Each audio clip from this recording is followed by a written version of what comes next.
Everyone laughed when he bought a rusty yacht on land, but what he built inside changed everything. Watch until the end and find out how a wreck became a symbol of hope. Subscribe to the channel and write in the comments. Which city are you watching this story from? The gate creaked open with the kind of reluctant sound that seemed to belong in a story rather than real life, a slow metallic groan echoing through the morning air. He stepped out, squinting against the pale light of dawn.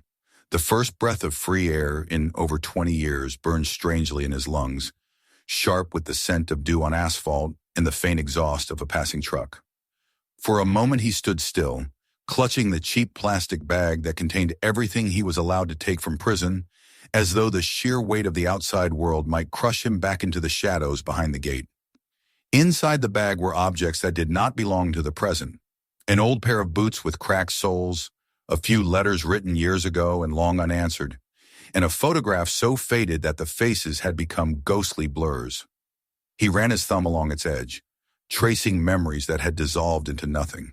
A correction officer gave him a nod, half formal, half dismissive, and the gate clanged shut behind him. That sound was final. The place that had consumed half his life no longer wanted him, but neither did the world waiting outside. He walked forward slowly, stiff from years of routine, his body trained to the rhythm of confinement. Each step on the uneven pavement felt unfamiliar, as if the earth itself had changed beneath him. Cars rushed by, driven by people heading to jobs, to homes, to families. No one glanced at him, and yet he felt their judgment all the same.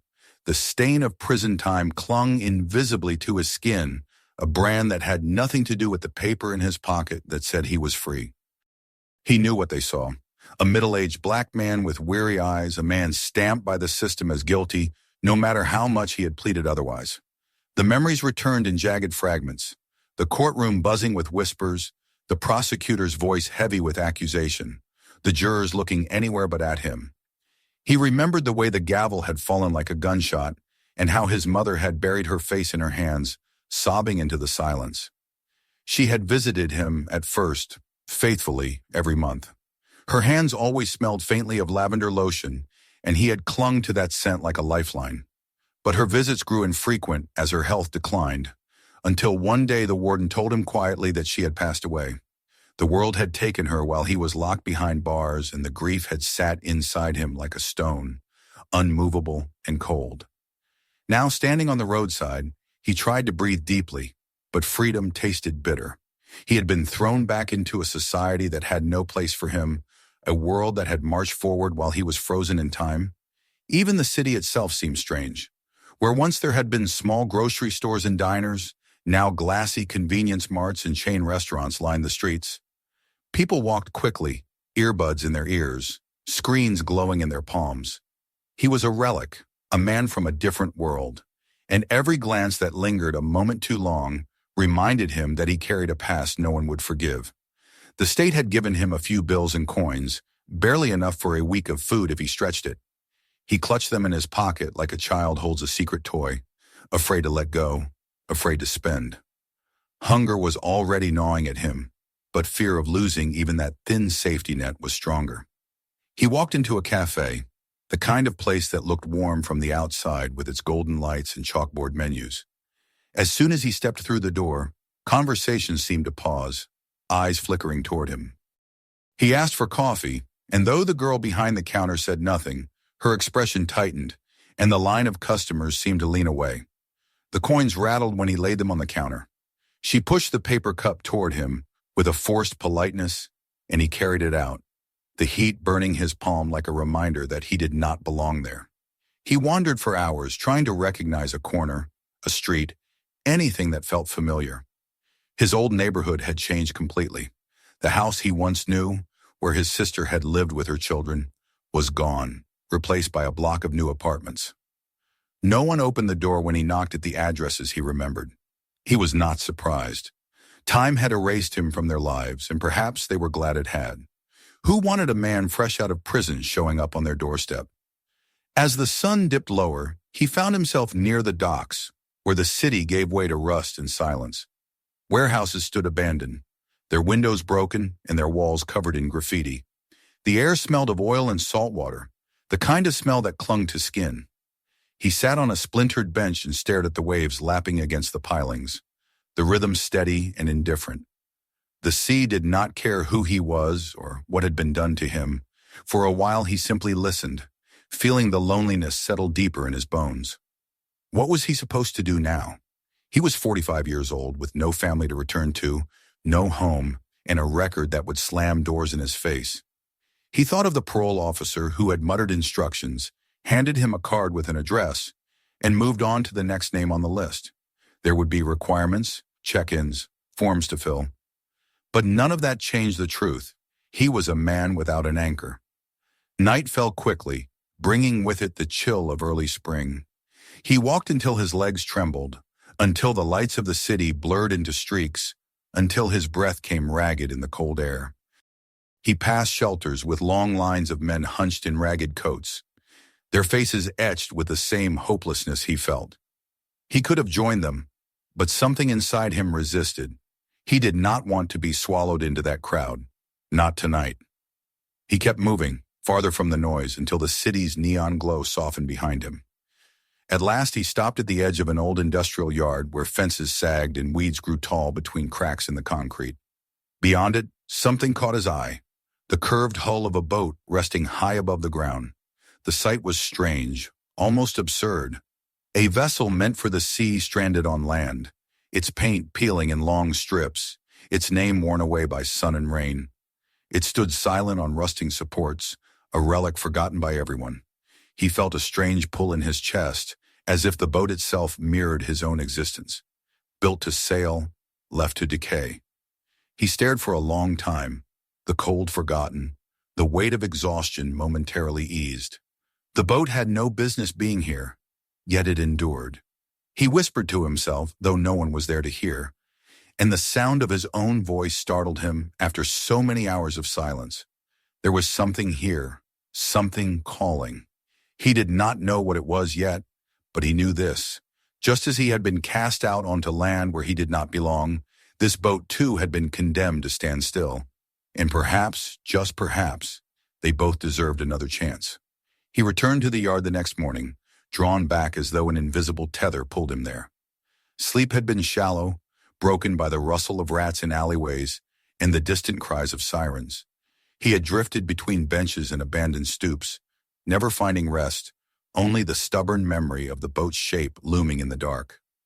When dawn came, he walked with the sun at his back until the fences of the yard appeared again, the weeds wet with dew, the air heavy with the tang of salt and rust.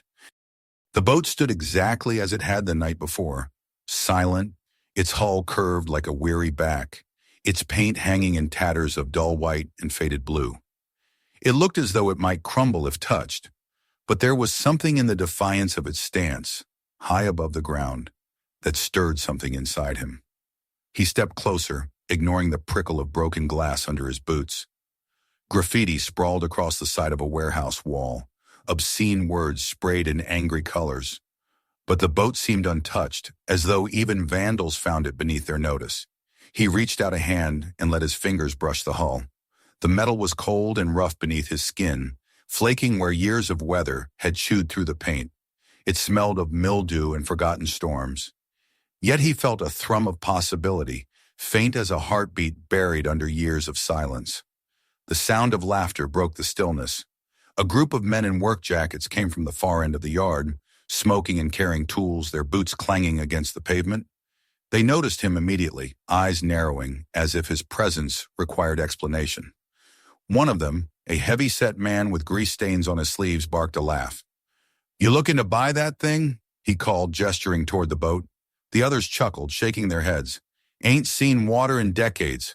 Might as well be a tombstone." Their words carried no malice, only the casual cruelty of men who dismissed what they did not value. Still, the sting landed. He stayed silent, his hand still on the hull. The men passed by, still laughing, and their voices faded. Alone again, he whispered the question aloud. Was he looking to buy it? The idea was absurd. He had barely enough money to feed himself for a few days, let alone claim this carcass of a vessel. But something inside him refused to turn away. It wasn't logic guiding him now, but instinct, the same instinct that had kept him alive when the justice system had swallowed him whole. The instinct that whispered not to surrender, not yet. As he circled the boat, he noticed a shack of corrugated metal at the far corner of the yard. Its door was half open, revealing a clutter of old tires and rusted tools. An old man sat just inside on a folding chair, a cigarette trembling between his fingers, smoke curling around his weathered face. His eyes followed the stranger's gaze toward the boat, and he smiled with the weariness of someone who had long ago stopped believing in miracles. "She's for sale," the old man said, his voice dry as gravel. "Been sitting there 15 years. Belonged to a fisherman who passed. Family didn't want the trouble, so it fell to me." He approached cautiously. "For sale? How much?"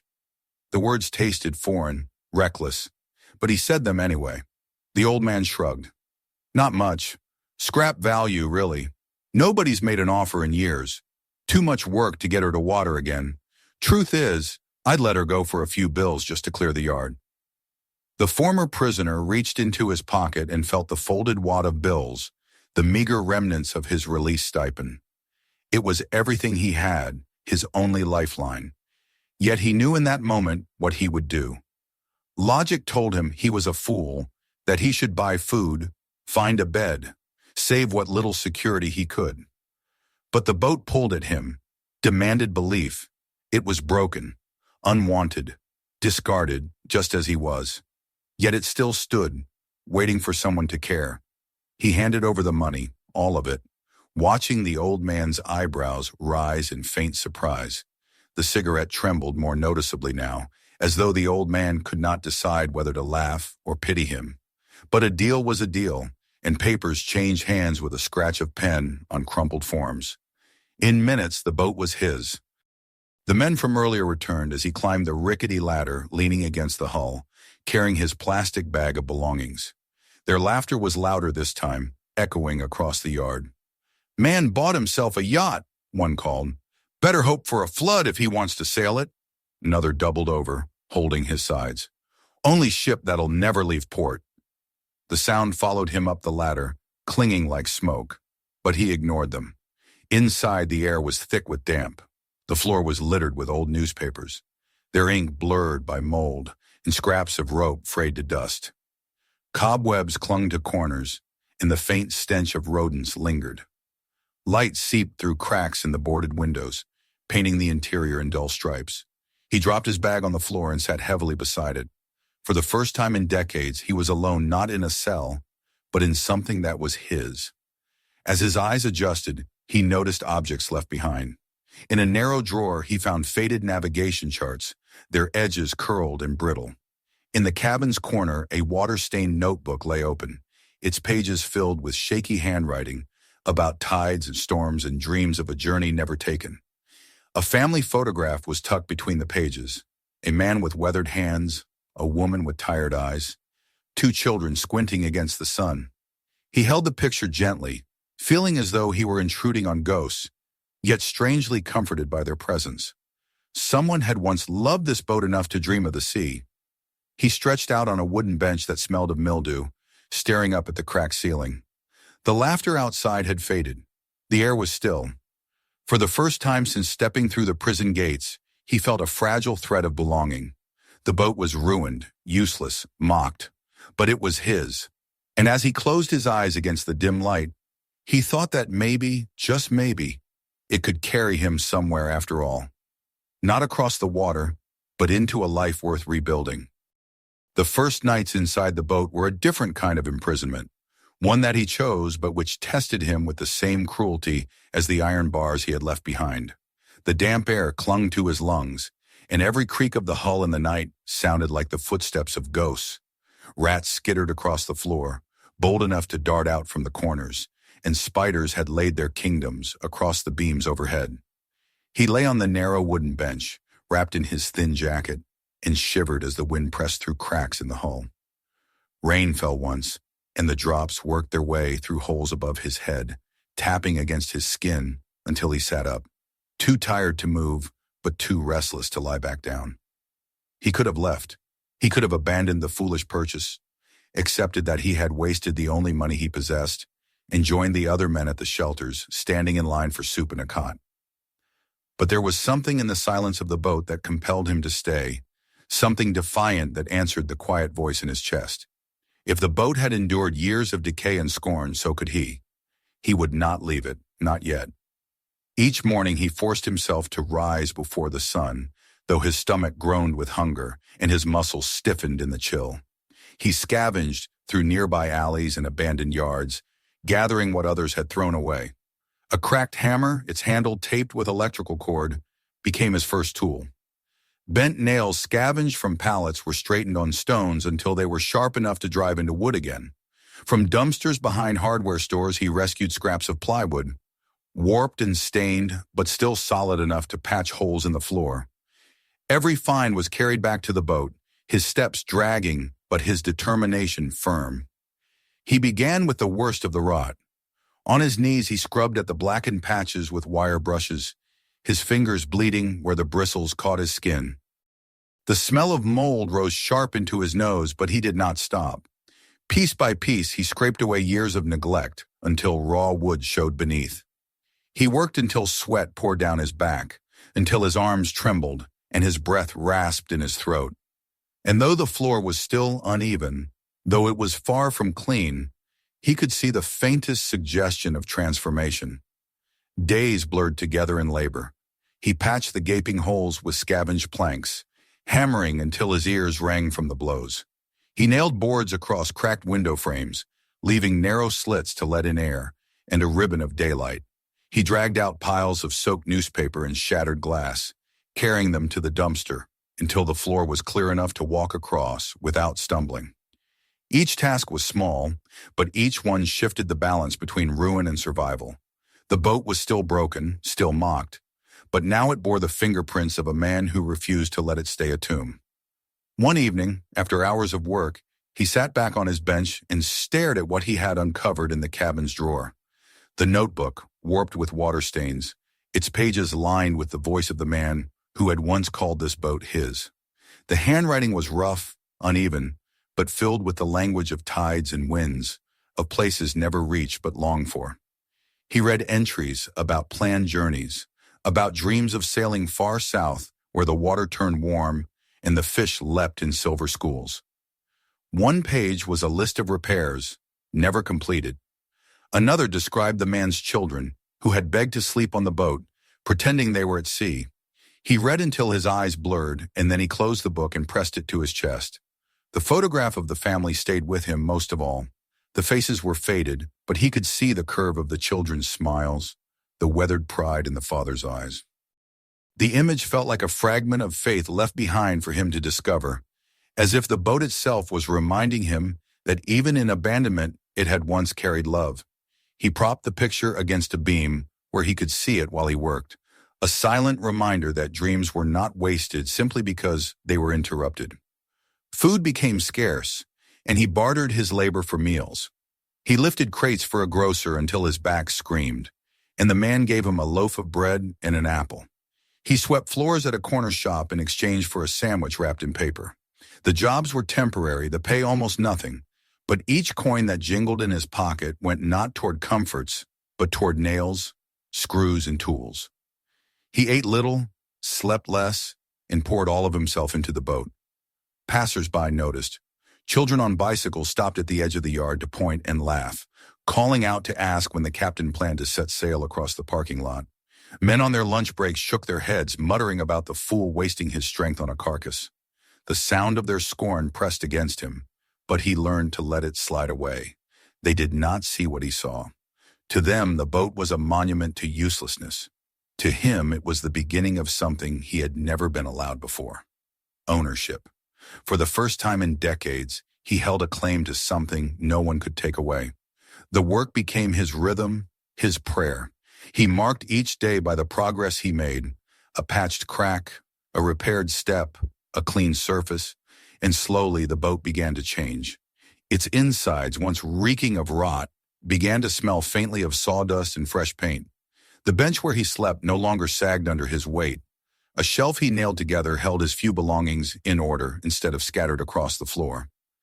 At night, when he lay listening to the distant hum of the city, he felt not only the emptiness of loss, but the fragile spark of purpose. In the stillness of those nights, he thought of his years behind bars, the wasted time, the rage that had nearly consumed him. He had lived like the boat, cast aside, judged as useless.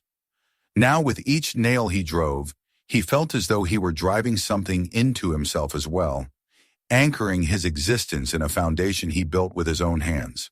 The boat would never sail again, and perhaps neither would he. But it could stand, and so could he. As the third week of work closed, he stepped outside at dusk and looked at the hull, patched with mismatched planks, streaked with fresh paint he had begged from a hardware clerk who took pity on him. The boat still looked absurd, stranded high on its supports, but to him it was no longer a relic. It was a home taking shape, a promise that his story was not finished. He rested his hand against its side and whispered that he would see it through, no matter the laughter, no matter the hunger. And as he stood there, the last light of day glinting against the rusted metal, he realized he no longer felt like a prisoner in a world that had no place for him. He was a man with a vessel, broken but his, and together they would rise. By the time the fourth month settled in, the boat had become less of a shell and more of a place where he could breathe without the stench of rot suffocating him. The floor no longer sagged beneath his weight, and the patched boards, though uneven in color and texture, held firm. At night, he could stretch across the bench without feeling rain dripping through the ceiling, and in the mornings he woke to the thin light cutting through the slits he left in the boarded windows. Yet no matter how hard he worked, no matter how many hours he poured into scraping, patching, and hammering, the laughter from outside the yard never ceased. It began each day with the workers who passed by on their way to shifts in the nearby warehouses. They had watched him from the beginning, when he first climbed into the carcass of the boat with nothing but a plastic bag of clothes, and their amusement had only grown as time passed. "Captain," they called him, spitting the word with mockery. "When's the launch date? Should we bring our life vests?" Sometimes they tossed empty cans toward the fence, laughing as the tin clattered against the ground. Their voices carried into the cabin as he worked, needling him with reminders that to them he was no more than a fool, building dreams out of scraps. Children, too, made sport of him. They rode their bikes past the fence in the afternoons, shouting through the gaps in the boards. Some dared each other to sneak inside and throw stones at the hull, running away in fits of laughter when he stepped out to chase them off. The boat was their target because it looked ridiculous to them, a vessel stranded on land, a monument to uselessness. And because he lived inside it, he was ridiculous too. He was the ex-convict, the man who had chosen a wreck instead of a roof. At first, the mockery gnawed at him, reopening the wounds that prison had etched into his spirit. He had lived too long with the sound of derision, the whispers of guards and inmates alike, who treated him as something less than human. The laughter outside the yard seemed to drag him back into that pit, reminding him of every wrong done to him, every moment he had been judged and condemned. But as the weeks stretched on, something hardened inside him. The boat did not collapse under the stones or the jeers. It stood patched and scarred but immovable, and so did he. He learned to work with a rhythm that drowned out the voices. The scrape of his brush against the hull, the thud of his hammer, the groan of nails sliding into place. All of it became louder than the laughter. His body grew stronger from the labor, his hands rougher, and the sight of his progress gave him a quiet shield. The more the boat changed, the more he believed in what he was doing. The jeers became less a torment and more a reminder that he was walking a path none of them dared to tread. When hunger pressed hard, he took day jobs wherever he could. He carried crates for the dock workers, unloaded trucks for a grocery distributor, and scrubbed floors in a mechanic's shop. Each job paid in coins and scraps of food, but it was enough to keep him moving. Every cent he could spare went to nails, sandpaper, or a small tin of paint. Piece by piece, he transformed the boat. He cut out the rotted wood around the doorway and replaced it with a frame strong enough to hold a door that actually closed. He built a crude shelf in the corner where he lined up the few belongings he owned. The notebook with the dead fisherman's dreams, the photograph of the family who had once climbed these decks, and the tattered book he had begun to keep himself, where he scratched words late at night, recording his own journey as if the boat demanded its story be continued. The children's taunts shifted first. Where they had once thrown stones, they began to linger at the fence, peering through the cracks with wide eyes. They watched him work, watched the way the boat's sides began to change from gray decay to uneven but brighter patches of paint. He noticed their silence one evening as he sanded a plank, their bikes leaning against the fence instead of spinning away. Finally, one of them called, "What are you doing in there?" His answer was simple, "Fixing her." The children laughed nervously, but they did not throw anything this time. Days later, two of them slipped inside the yard while he was bent over his work. He expected the usual mischief, but instead they stood back and watched, their eyes following the steady swing of his hammer. One boy, his hair sticking up in wild tufts, asked if he could try. The man hesitated, then handed him a bent nail and let him tap it into a scrap of wood. The boy grinned, proud of the crooked line he made. When he told the story to the others, more children came, not with stones but with curiosity. They began to ask questions: why the boat was on land, how it had once sailed, whether it would sail again. He told them pieces of what he knew, embellishing the rest with stories of seas and storms.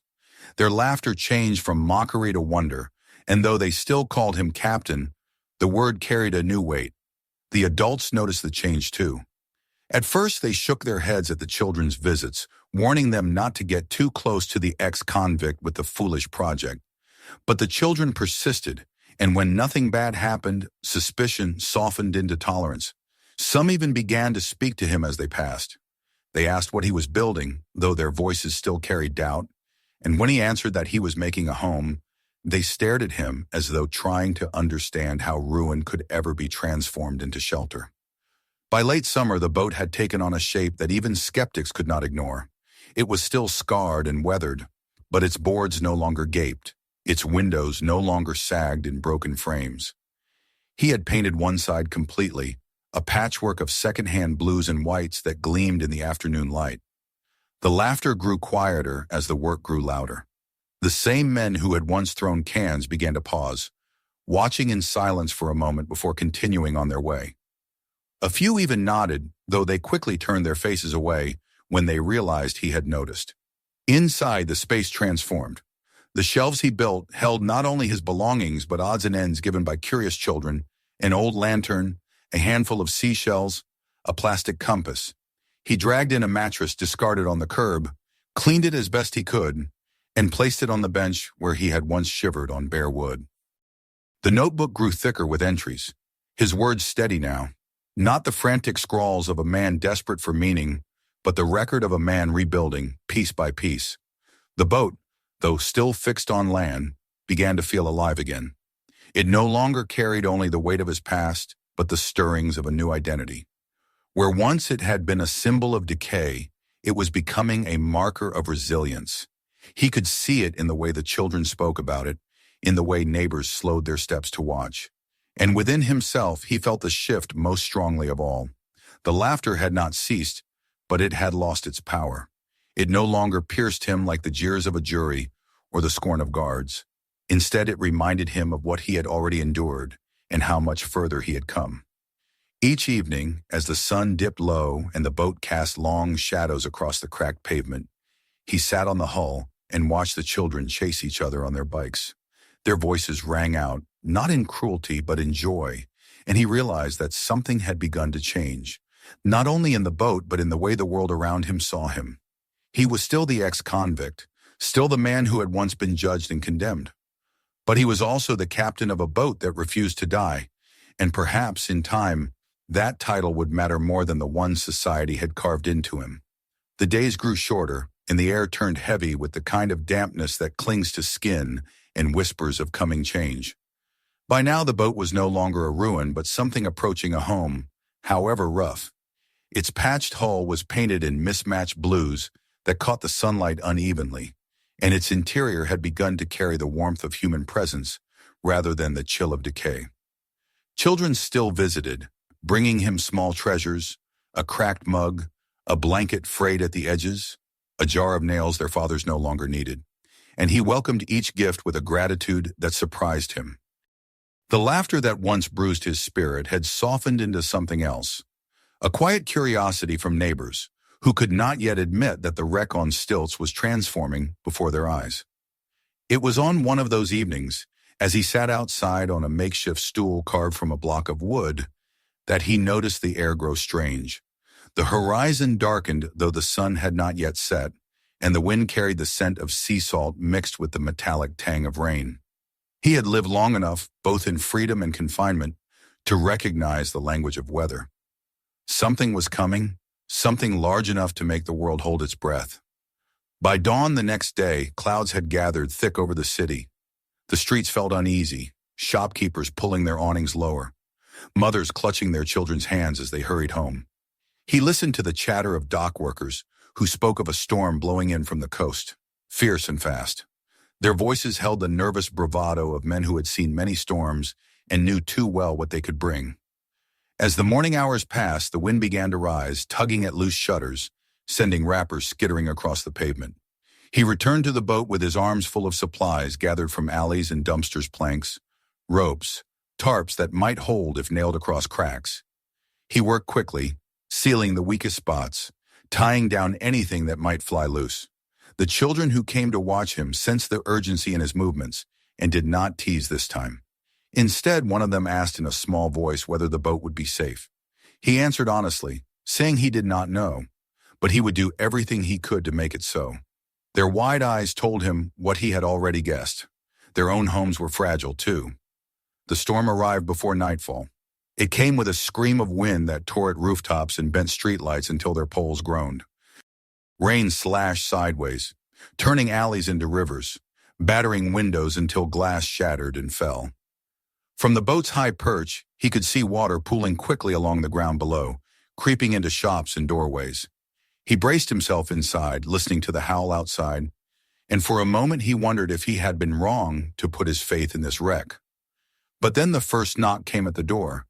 It was hurried, frantic, and when he pulled it open against the pressure of the wind, he found two children he recognized from the neighborhood, soaked to the skin and shivering. Their parents had sent them running when their own house began to flood. He ushered them in, wrapping them in blankets, and before he could even close the door, more figures appeared. Mothers clutching babies, old men leaning on canes, families who had nowhere else to go. The boat that had once been an object of ridicule was now a beacon in the flood. They crowded inside, huddling against the patched walls, their fear filling the air as tangibly as the rain that hammered the hull. He moved among them, reassuring with quiet words, checking the ropes, making sure the tarps held. Every groan of the boat under the storm felt like a test, but it stood firm, swaying slightly but refusing to give way. The wind roared, tearing shingles from nearby roofs, but inside the boat the people were safe, dry enough to endure, close enough to feel a strength they did not know they possessed. Through the night he kept watch, his hands raw from holding ropes in place, his back aching as he braced himself against the walls. Water surged around the stilts, lapping but never climbing high enough to threaten. The boat, built long ago to ride waves, seemed to remember its purpose even on land. Its hull split the wind, its frame resisted the onslaught, and its patched skin held where others might have broken. He could almost feel it breathe with him, as though it knew that this was the moment it had been waiting for, the chance to prove it still had meaning. When dawn finally broke, the storm had passed, leaving the world drenched and broken. Streets were littered with branches and debris, rooftops sagged under fallen trees, and windows gaped empty-eyed into the pale morning light. Families stepped out of the boat one by one, blinking at the destruction around them. Their own homes were damaged, many uninhabitable, but the boat stood untouched except for a few loose planks and water stains. It had done what no one believed possible. It had sheltered them when nothing else could. Neighbors who had once mocked him now pressed his hands in gratitude, their eyes shining with a respect they could not put into words. Children tugged at his sleeves, calling him captain not in jest but in awe, as though he had commanded the storm itself. He stood at the doorway, exhausted beyond measure, but with a pride that filled him more deeply than any food or rest could have. For the first time in years, perhaps in his entire life, he felt not condemned, not dismissed, but necessary. The laughter that had followed him like a shadow was gone. In its place grew something heavier, something real, recognition. They saw him now not as a convict, not as a fool, but as the man who had built a refuge out of ruin.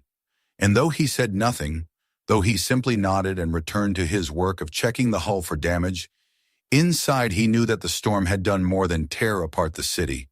It had rebuilt his place in it.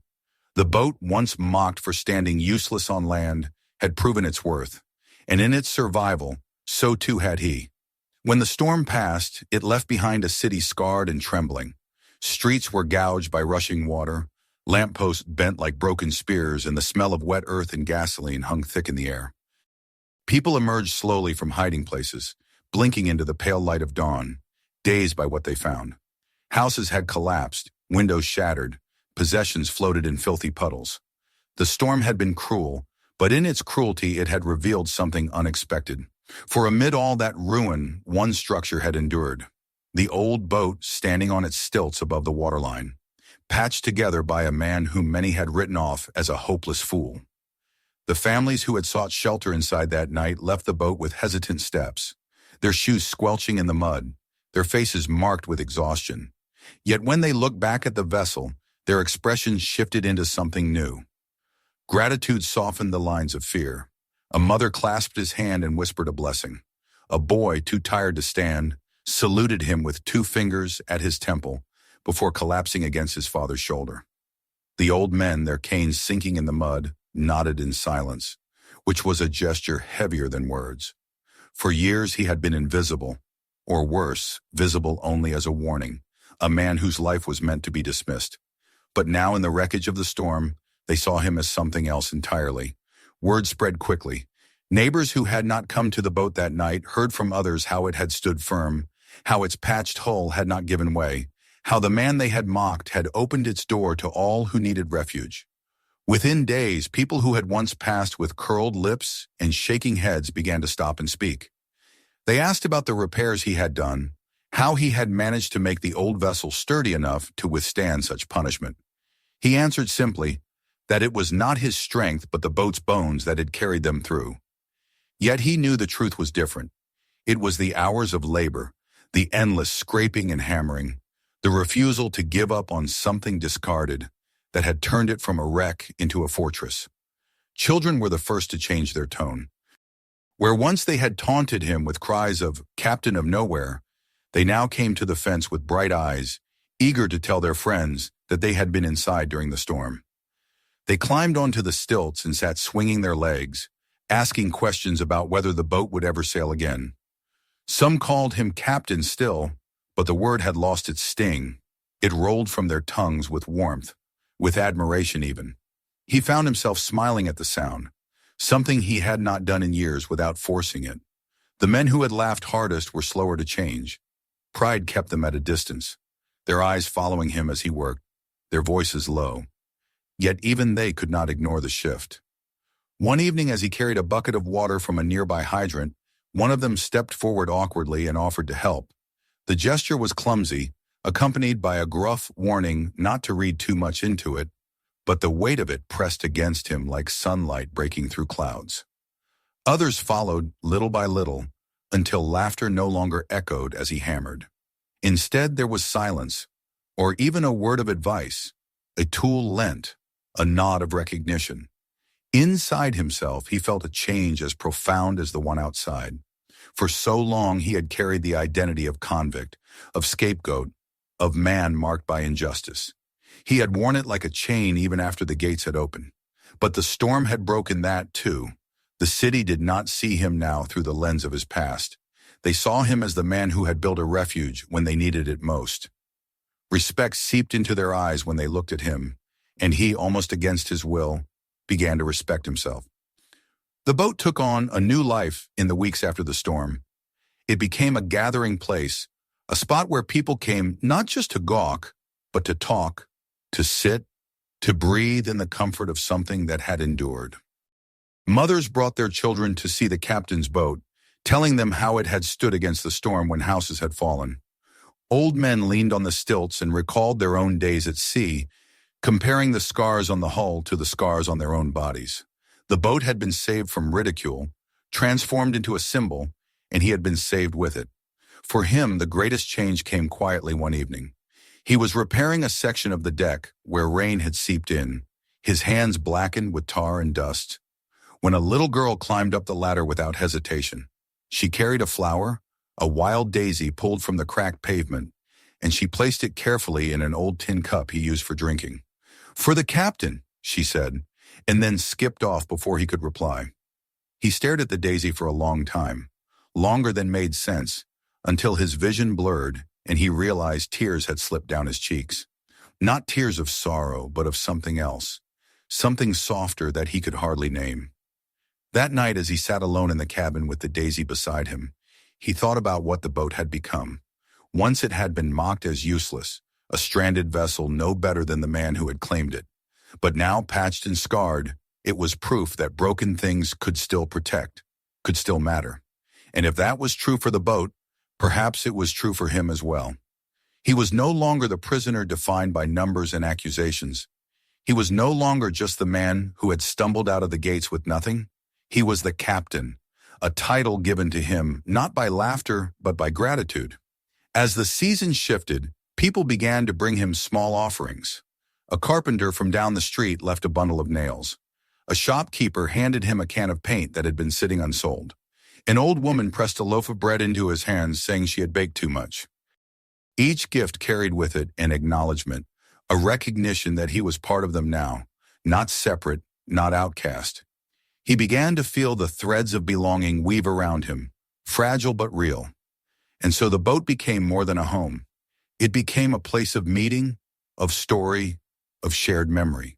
He still worked tirelessly, hammering, painting, patching, but now he did so with help, with voices around him that no longer mocked but encouraged. The laughter had not disappeared, but it had transformed. It was no longer the laughter of ridicule, but of children chasing each other, of men sharing jokes as they lent a hand, of women calling out greetings as they passed. At night, when he lay on his bench and listened to the hum of the city, he no longer felt like a ghost on the margins. He felt anchored, grounded in a way he had never known. The boat had stood through the storm, and so had he. And together they had become something neither could have been alone, a symbol of endurance, of redemption, of hope. The days after the storm unfolded like pages from a new book, each one colored by the quiet astonishment of people who had once mocked him, but now returned to the boat with reverence. The wreck that had been a joke, a carcass of wood and metal marooned on land, was no longer laughed at. Instead, it was spoken of with pride, as though its endurance during the storm had elevated it into something sacred. The people came not only to thank him, but to see the boat itself, to touch its patched boards, to tell their children how it had stood firm when the winds howled and the waters rose.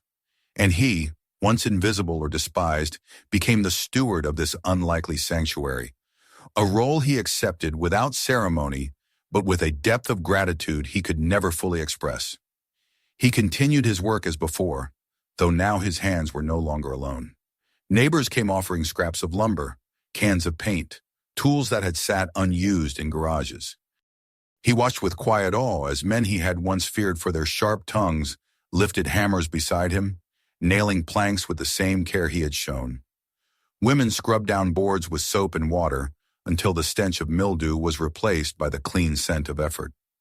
Even the children took their part, painting the sides with broad strokes of color that transformed the hull into a patchwork of brightness. What had begun as his solitary labor turned into a chorus of hands, and each nail, each stroke of paint, each laugh shared across the yard was a note in the growing hymn of community. The inside changed as well. Where once there had been only damp benches and the echo of loneliness, there now stood shelves lined with blankets, jars of dried food, and lanterns left by neighbors. A carpenter built a table from salvaged wood, and they carried it in together, setting it beneath the narrow window so that light fell across its surface in golden lines.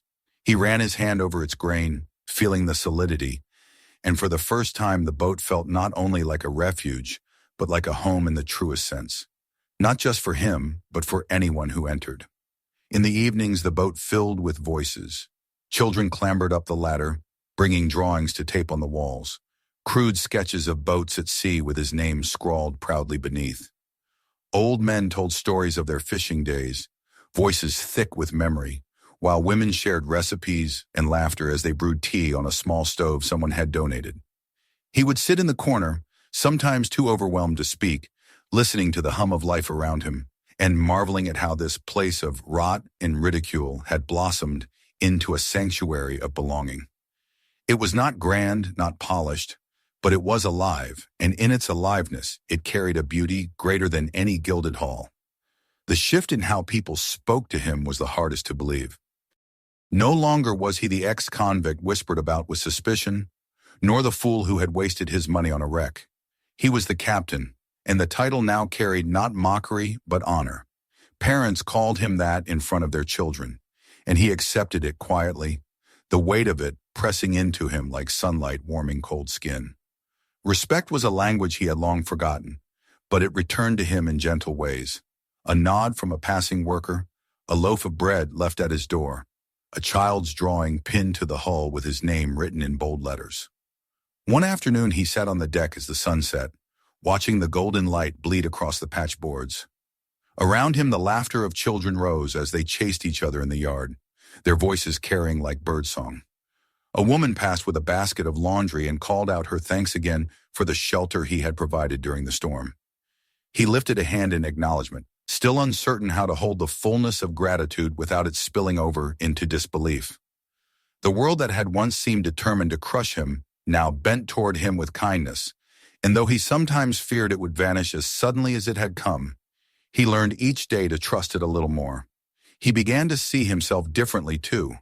Where once he had looked in the mirror and seen only the shadow of the man condemned unjustly, now he saw the lines of labor etched into his face and the strength in his shoulders, and he felt no shame. The boat's transformation mirrored his own. Both had been cast aside, judged worthless, left to decay. Yet with time, effort, and stubborn belief, both had proven that brokenness was not the end. The cracks patched into the hull became symbols of resilience, and he began to wear his own scars with the same quiet pride. There were evenings when he sat alone after the others had left, the quiet settling around him like a cloak. He would light a small lantern and open the fisherman's notebook, reading the faded entries of dreams never fulfilled. He no longer read them with sorrow but with understanding, as though he were carrying forward a legacy left unfinished. The boat would never see the ocean again, but it had found a new purpose on land, just as he had.